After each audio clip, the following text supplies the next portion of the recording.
Salut et bienvenue dans un nouveau petit tutoriel consacré aujourd'hui à la création d'un design responsive. Donc responsive, c'est tout simplement un terme anglais qui désigne un design qui va s'adapter au média qui est utilisé pour le consulter. Donc les sites web, il y a encore quelques temps, on se posait pas trop de problèmes de comment on allait designer ça parce qu'on savait que les gens allaient forcément le regarder sur un écran plus ou moins gros. Malheureusement, avec l'arrivée de nouveaux terminaux comme les téléphones mobiles et les tablettes, cette supposition a été un petit peu changée. Et maintenant, on va devoir adapter nos designs suivant le format de consultation qui est utilisé par le visiteur. Donc il y a plusieurs techniques. La première solution consiste à faire tout simplement une version dédiée pour mobile ou pour tablette. Le problème c'est que c'est relativement lourd à mettre en place et à maintenir. C'est-à-dire que lorsque vous allez faire un changement au niveau du design de votre site, il va falloir le reporter sur le code mobile et le code tablette. Donc une des nouveautés qui est apparue avec le CSS, et une nouveauté plutôt sympa, c'est les Media Queries. Donc les Media Queries vous permettent tout simplement de faire une sorte de condition sur le média qui est utilisé pour consulter le site et en fonction modifier certaines règles. Donc tout de suite je vous propose deux exemples. Donc tout d'abord avec graphicart.fr. Donc si vous redimensionnez votre fenêtre et que vous arrivez dans une résolution très faible, assez proche du téléphone mobile, vous allez voir, vous allez remarquer quelque chose de particulier, c'est que tout le design se modifie pour s'adapter à cette nouvelle résolution. Ce qui fait que par exemple si vous consultez le site sur téléphone mobile, vous allez pouvoir continuer à naviguer dans les contenus tout en ayant un design qui est adapté. Donc comme ça vous n'allez pas vous retrouver avec une page en 960 qui est assez difficilement navigable sur des téléphones portables. Et du coup vous allez pouvoir continuer de profiter du contenu avec cette nouvelle résolution. Donc il existe pas mal de sites qui utilisent cette technique-là. Un autre site plutôt sympa, c'est 3200 tigres, donc c'est un site pour la protection des tigres. Et si vous redimensionnez, vous remarquez de la même chose. Le menu se déplace. Et là, on a un autre format, donc ça c'est plus un format pour les tablettes ou tout simplement pour les Pocket PC. Et si on continue à redimensionner, on se retrouve sur un format téléphone mobile. Donc voilà. Alors avant de commencer, il est important déjà de mettre un petit bémol sur les Media Queries, c'est le redimensionnement de la fenêtre. C'est-à-dire que dans certains cas, il arrive que les utilisateurs aiment bien placer par exemple la fenêtre sur un coin d'écran en redimensionnant. Et le problème c'est qu'en utilisant justement les Media Queries, on va se retrouver avec des designs qui changent. Et donc ça casse un petit peu l'habitude de l'utilisateur. C'est-à-dire que les gens sont peut-être pas forcément habitués à ce type de comportement et ne vont pas comprendre pourquoi le site change. Bon, si vous ignorez ce fait-là, vous pouvez utiliser tout à fait les Media Queries et ça permet d'adapter son site en beaucoup moins de temps que plus tôt. Et ça permet d'adapter son site pour les terminaux mobiles sans avoir à faire du code très complexe. Alors le principe des Media Queries, vous le connaissez déjà sûrement. Lorsque l'on importe des fichiers CSS, vous avez peut-être remarqué qu'à chaque fois on a une balise média. Donc cette balise média était déjà valable dans le CSS2 et permettait de déterminer le média qui est concerné. Donc il y en avait plusieurs, deux principaux en général que l'on utilisait, c'est screen, donc c'est pour tous les écrans, et print. Donc là c'est quand on avait un CSS pour l'impression. Donc quand la personne imprimait, on évitait de mettre les sidebars ou les choses qui étaient inutiles, et du coup on créait deux CSS. Et maintenant, avec les Media Queries, on va pouvoir mettre des conditions un peu plus poussées, comme par exemple vérifier la largeur, vérifier la hauteur et faire plein de choses. Donc comment ça fonctionne? Il y a deux façons. Soit ici, dans les médias, vous mettez vos conditions. Donc par exemple, vous pouvez mettre « je veux que ça soit sur écran » et que la largeur, max width, soit de 500 pixels. Et dans ce cas-là, ce CSS ne sera utilisé que si la largeur est inférieure à 500 pixels. Donc si vous actualisez votre page, donc là vous voyez que je n'ai pas de CSS, mais par contre dès que je vais redimensionner et atteindre une certaine valeur, mon CSS va être appliqué. Donc de cette façon, vous allez pouvoir filtrer vos CSS suivant différentes conditions. Donc ce que je vous conseille si vous voulez en savoir plus sur l'ensemble des conditions disponibles, c'est de lire l'article sur Alza Creation qui est plutôt bien foutu. Et si vous descendez, voilà, vous avez l'ensemble des conditions que vous pouvez faire. Donc il y en a plutôt pas mal. Donc il y en a deux principalement intéressantes. Donc moi ce que j'aime bien c'est width et height, donc qui vous permettent d'avoir des conditions sur la largeur ou la hauteur de la fenêtre. Vous avez aussi une condition sur l'orientation. C'est-à-dire que est-ce que c'est en mode portrait ou en mode paysage, donc ça peut être sympa aussi. Et ensuite, device width et device height. Alors, quelle est la différence entre device width et width? Tout simplement, c'est que ça concerne la capacité au niveau du terminal. Donc là, par exemple, mon navigateur est dans une certaine résolution, mais au total, mon écran est capable, par exemple, de faire du 1680 pixels. Donc device width, ça retournera 1680, alors que width retournera la largeur actuelle de l'écran. Donc ça peut être pas mal d'utiliser soit l'un soit l'autre si vous voulez filtrer. C'est-à-dire que si vous mettez width, vous voyez que le redimensionnement se fait ici quand je redimensionne ma fenêtre. Par contre, si vous filtrez avec un device width, dans ce cas-là, vous n'aurez pas de redimensionnement à cet endroit-là. Vous n'aurez pas de changement de CSS parce que tout simplement, mon ordinateur a une résolution supérieure à 500 pixels. Voilà. Donc ça, c'est la première technique qui permet d'appliquer plusieurs CSS suivant certaines conditions. Donc vous pouvez avoir plusieurs lignes et à chaque fois lier plusieurs CSS. Donc une autre technique, alors moi que je préfère, c'est tout simplement dans le CSS directement de mettre des conditions. Alors pourquoi je préfère cette technique? Tout simplement parce que ça me permet d'avoir un seul fichier CSS et c'est plus facilement maintenable. Alors, comment ça fonctionne? C'est très simple, c'est à peu près la même syntaxe. Vous écrivez @media suivi de la condition. Donc par exemple, ça sera du CSS pour les écrans. Et si par exemple on veut la même condition que tout à l'heure, on mettra end max width de 500 pixels. Et dans ce cas-là, toutes les règles que je vais mettre là ne vont s'appliquer que si la résolution de l'écran et la résolution du navigateur, enfin la largeur du navigateur est inférieure à 500. Donc ici j'actualise, vous voyez j'ai mon CSS par défaut. Et si je redimensionne très faiblement, je vais me retrouver avec une nouvelle règle. Et ici je vais pouvoir ajouter des règles. Donc par exemple, je peux supprimer le background de body. Donc j'actualise, vous voyez que je n'ai pas de background et seulement si ma résolution est inférieure à 500. Donc ce que je vous propose dans ce tutoriel, c'est vite fait de créer une version entre guillemets mobile en modifiant l'aspect du site. Donc là évidemment j'ai pris mon site parce que c'était la solution la plus simple qui se présentait à moi, mais il faut adapter suivant vos conditions. Donc vous allez voir qu'avec cette méthode, c'est relativement simple de créer une version mobile sans vous prendre la tête. Si vous avez bien créé un CSS très sémantique, c'est très rapide. Alors, je vais mettre ça sur le côté. Alors, ici, je vais laisser le fond, parce que j'aime plutôt bien. Donc, sur le téléphone mobile, vous voyez que déjà, on a un petit problème, c'est que tout prend 960 pixels. Alors, tout simplement, j'ai à chaque fois, dans chaque élément, créé une div qui est la classe wrap, qui mesure 960 pixels. Par contre, ça ne va plus si je me retrouve dans une résolution plutôt petite. Donc ici, je mets width de 0.100% pour, j'ai oublié, pour les wraps. .wrap.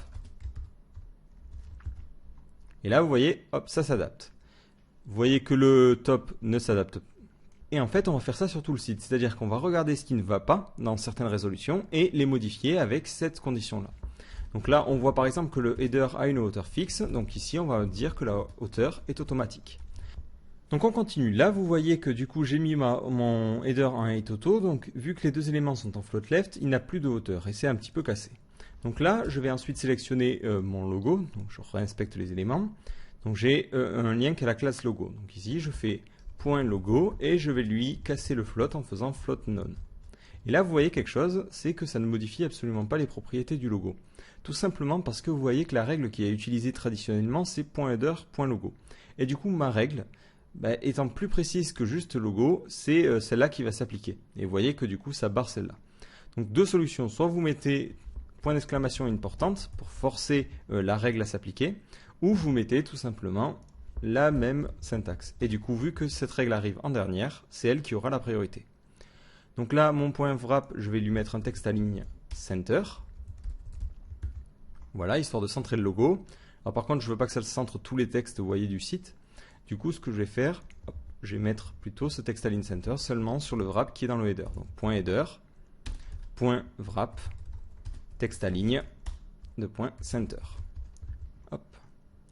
Donc là, j'ai mon logo, je vais le décaler un petit peu par rapport au haut, margin top de 20 pixels. Et display inline block. Voilà, donc là mon logo est plutôt sympa et je vais faire un petit peu pareil pour le menu. Donc ici c'était .header,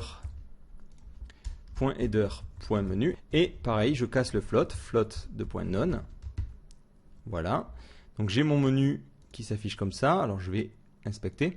L'avantage c'est que vous voyez par rapport à la création d'une version mobile c'est beaucoup plus simple parce qu'à chaque fois il suffit d'inspecter les éléments, de voir ce qui bloque et ce qui bloque pas et de corriger au fur et à mesure. Et l'avantage c'est qu'on voit en temps réel ce que ça donne et que c'est plus pratique vraiment que de tester à chaque fois sur iPhone. Donc ici je vois que j'ai une hauteur, donc ça me va pas. Donc hop, 8 de point none.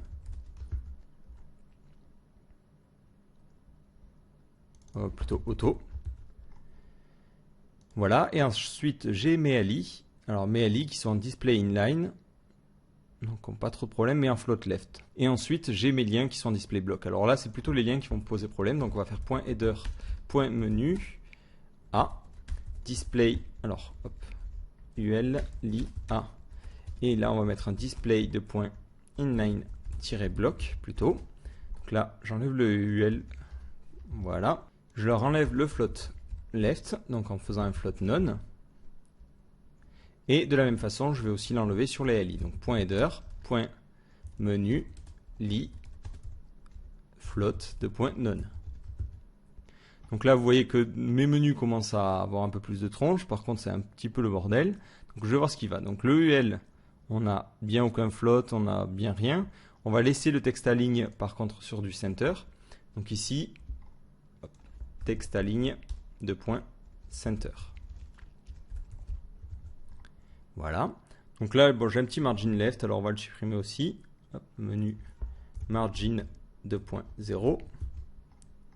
Donc là, vous voyez que mes liens commencent déjà à avoir un peu plus de tronche. Alors par contre, hop, au niveau de la hauteur des liens, ça ne va pas. Ici, dans le A, vous voyez, j'avais mis une hauteur particulière. Donc là, on va la redimensionner. On va mettre 8 de .30 pixels. Et on va mettre un line 8 de 30 pixels aussi, histoire de régler tous les problèmes d'alignement.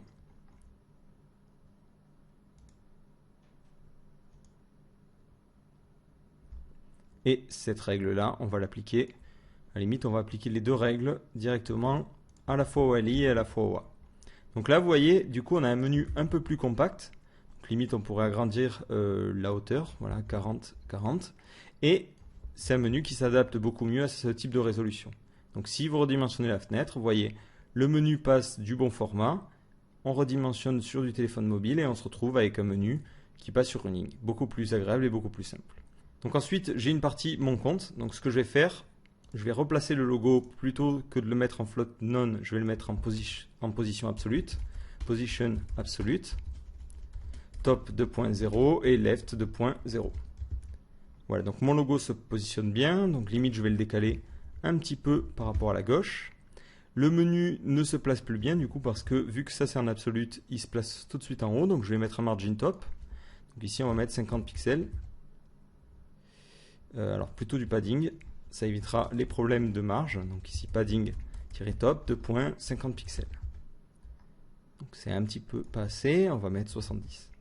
Voilà, et la partie mon compte, on va la mettre en haut. Donc ici, .header, .account.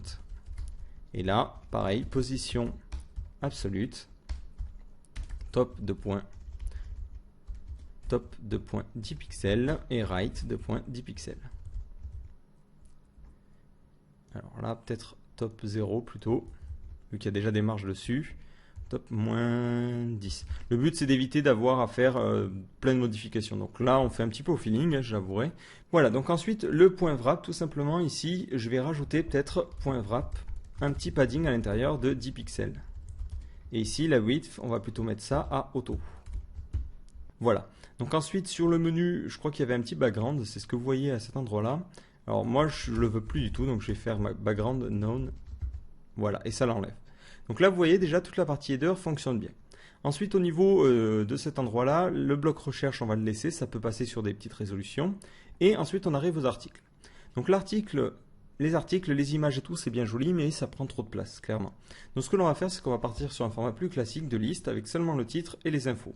Tout le reste, on va le cacher. Donc ici, je repère les divs à cacher. Donc l'ensemble de mes éléments sont dans des divs qui ont la classe post. Et ensuite, j'ai une div qui est la classe thumb et une div qui est la classe content qui est en float left et float left. Donc ma div qui est la classe thumb, tout simplement, elle sort. Donc ici, .post.thumb. Display, none. Hop. Donc là, impeccable. Ensuite, on a une div qui est la classe content, qui a une certaine largeur et qui est en float left. Donc ici, pareil, elle n'a plus besoin d'être en float left, donc float de .none. Elle n'a plus besoin non plus d'avoir une largeur, donc width auto. Et c'est tout.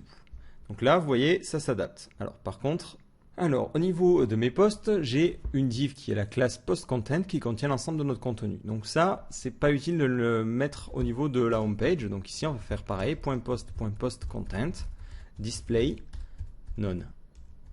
Et là, hop, on cache ce contenu. Et vous voyez, ici, hop, maintenant quand on scrolle, c'est beaucoup plus simple. On a nos contenus qui prennent juste cette largeur-là, le titre, les informations, et c'est tout. Et en bas, on a la sidebar. Donc la sidebar, ça ne nous va pas. Donc ici, on fait .sidebar display none.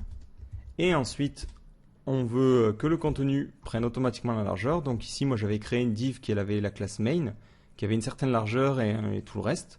Donc ici, cette div-là, .main, on va tout simplement lui casser sa largeur en mettant width auto.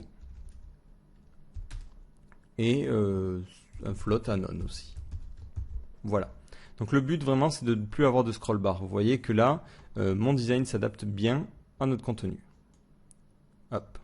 Je redimensionne. Donc vous voyez, je pourrais même faire un petit palier entre les deux. C'est-à-dire que là, je suis sur une résolution supérieure à 960 pixels. Donc du coup, ma grille fonctionne parfaitement. Par contre, dès que j'arrive sur cette résolution-là, voilà, tout est cassé. Donc là, ce qui pourrait être intéressant de faire, c'est de faire un autre palier où on mettrait @media screen, où la largeur maximale, ce sera 960 pixels. Et pour éviter d'empiéter sur cette nouvelle règle, on mettrait end min-width de 500 pixels. Et du coup, on aurait un second palier où là, par exemple, je vais faire seulement cacher la sidebar. Donc on mettrait .sidebar display none. Et là, vous voyez, hop, j'ai mon premier palier où la sidebar s'en va. Donc là, vous voyez, le contenu est bien visible. Hop, elle sera affiche. Donc là, comme ça, 3 paliers. Donc après, bon, évidemment, il faut continuer et faire un petit peu toutes les pages du site, parcourir un petit peu tout le site pour voir ce que l'on peut corriger, ce que l'on peut adapter. Donc au niveau du support des Media Queries, c'est quelque chose qui n'est pas supporté par tous les navigateurs. Donc si vous voulez savoir si vous pouvez utiliser ça, vous faites caniuse.com et vous tapez ici Media Query. Voilà, il n'y a pas besoin de préciser plus. Et vous voyez évidemment que c'est supporté quasiment par tout le monde, sauf par le méchant Internet Explorer. Donc après, ce n'est pas forcément dérangeant non plus que ça ne soit pas supporté par IE. Tout simplement, votre CSS, pour IE, ça va être compréhensible jusqu'à cet endroit-là. Là, il va dire, je ne comprends pas, j'ignore. Donc ça fait que IE va quand même vous afficher le CSS normal. Donc après, c'est pas gênant parce que forcément, la condition a un intérêt principalement sur les tablettes et sur les téléphones mobiles. Et les téléphones mobiles supportent les Media Queries. Donc on n'a pas de problème à ce niveau-là. On peut utiliser Media Queries sans trop se poser de questions. Donc voilà, maintenant vous savez ce qu'est un design responsive et vous savez vous aussi utiliser les Media Queries pour adapter votre contenu aux différents médias. Donc vous voyez par rapport à d'autres solutions comme par exemple l'installation d'extensions ou la création de versions mobiles, cette solution a l'avantage d'être ultra rapide. C'est-à-dire qu'en quelques lignes de code, on va pouvoir créer des versions de notre site qui s'adaptent directement à notre contenu. Et l'avantage, c'est que c'est quelque chose de relativement modulable. Si on peut changer des éléments et des éléments CSS, automatiquement on va rajouter de nouvelles règles et notre version va continuer à fonctionner. Donc par exemple sur GraphicsArt, si vous voulez voir un petit peu comment ça fonctionne, c'est en bas de mon CSS, vous avez pas mal de lignes mais au final c'est assez faible et tout le site, vous allez le voir, hop, est navigable dans cette résolution là. Donc sur iPhone ça passe super bien. Vous pouvez visiter par exemple le blog, vous voyez qu'on a la même structure que celle que je viens de vous montrer. Et quand on clique, voilà, on a l'article qui se met et tout ça rentre dans 500 pixels de largeur. Donc voilà, j'espère que ce tutoriel vous a plu et surtout si vous avez des questions, n'hésitez pas à les poser sur le forum.